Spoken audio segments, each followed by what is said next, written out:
at buong buhay siyang walang matitirahan sa mundo.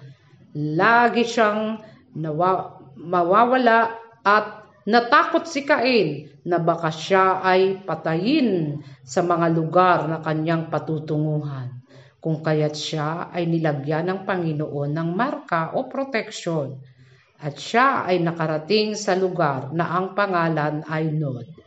Ngayon, tayo po muna ay manalangin. Close your eyes and bow your head. Dakilang Diyos, salamat pong muli sa napakadakila mo pong kabutihan sa buhay namin. Salamat po at dalangin po namin, Panginoon, na ang mga bata po, Panginoon, ay tunay pong lumago sa iyong biyaya.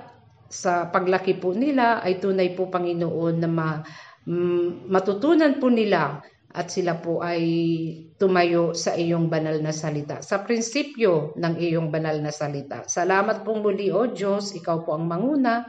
Patawad pong muli sa aming pagkakamali. Ito po'y samot dalangin sa tanging pangalan po ng aming Panginoong Hesus. Amen. At buong buhay siya.